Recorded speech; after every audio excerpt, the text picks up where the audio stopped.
nó tôi cổng phòng từ bài nó chặt cho này ạ.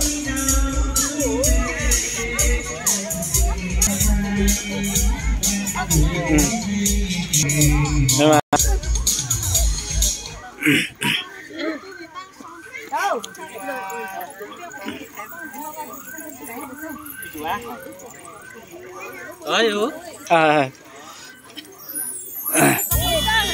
có tiền mấy rồi à? Ta, mà chúng ta chỉ khang lại, họ chỉ chơi, họ chỉ trang trong cầu á.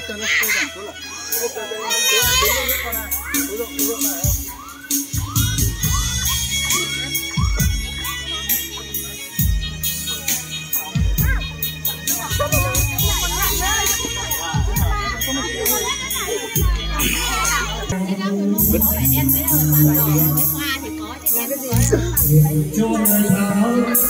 em đường đến sớm mai những tiếng đàn trên quê anh là người đi dưới mình lặng lẽ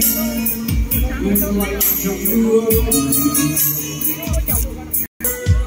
nơi quê đường có em viết trên đường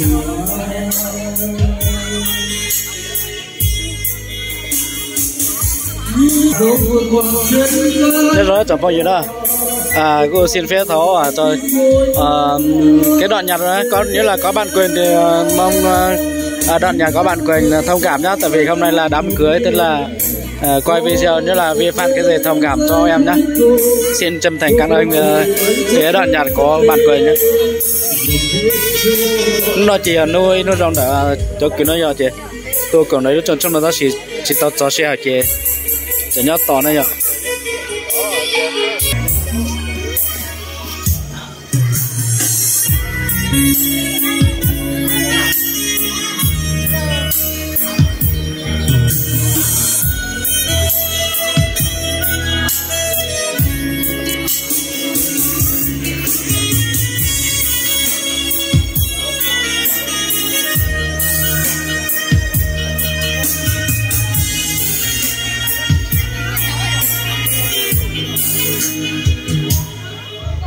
và anh là người nhưng giờ em đứng chờ chờ lạnh trong cơn tìm thấy cuốn về trong đêm bão gió giữa họ quên nơi cuối đường có em dưới chân ai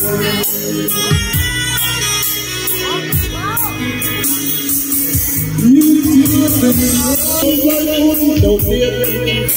có em tận đến những giây cuối cùng suốt cuộc đời anh không quên chân tình dành hết cho em suốt cuộc đời anh không quên chân tình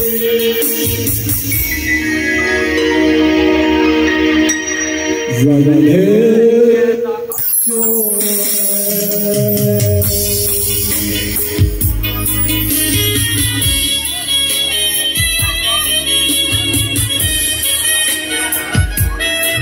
Alo, một đồng chí sẽ đời, linh cha sẽ đời nhớ rõ biết chẳng rõ tôi thật sống rằng còn đang đời, thì đông trời lũ trong số đông còn lo, tí giờ cho sĩ hời, là chờ sẽ đời tôi trả lúc trong số đông còn lo lời, tuần đó thì đông trời đó, họ lúc mình sinh sớm biết nó còn có chân nó món nó, với lòng trẻ có chân rồi, ấy mệt liệt với giống một ưu tiên nhá, là lọ kia bếp bỏ đúng trên mùa thế này tại vì chỉ là cho sẽ là đồng chí có chế nó món nó còn nó cho nhớ gì hôm nay hôm rồi bây giờ cho nhớ chả rõ tiếng còn lọ bếp là nhớ nó có chân nó món nó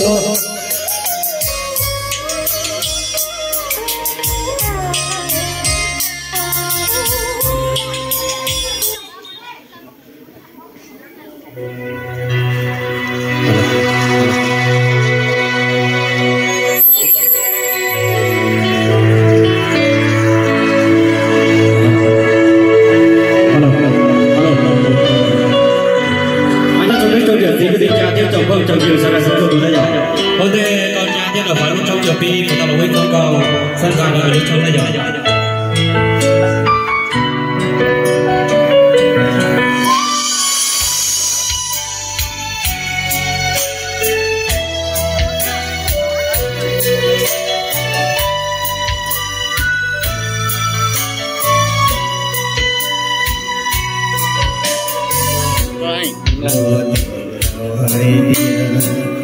人也都是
sẽ đợi số lên số tủ đây giờ lúc nào giờ lúc đó hùng nuôi rồng kia giờ lên thôi giờ tăng rồi giờ này giờ thì sẽ đợi họ sẽ nhớ sáng đầu sẽ đợi cái chỉ là một họ nhớ trong hậu giờ là một chả bể cái giờ là một phòng công tiếp sang gà đó tụi tung xài lỗ lúc trong để giờ lại toàn đề giờ rồi tụ vào và giảng ở phòng kia tụi con nhớ nó nói giờ giảng thì xây cái lúc này để giờ lại toàn đề kia ít rồng gì thôi giờ tăng rồi giờ này giờ thì cái tiếng chào phu yêu sẽ đợi nó số lên số tủ sẽ đợi cái chỉ là một hiện chờ của gọi hùng giờ lúc kia bây giờ là một sang gà để lúc này để giờ toàn đề giờ là lúc sẽ sai tại xin nó đấy giờ ít rồng gì tiếp thôi giờ tăng sẽ đợi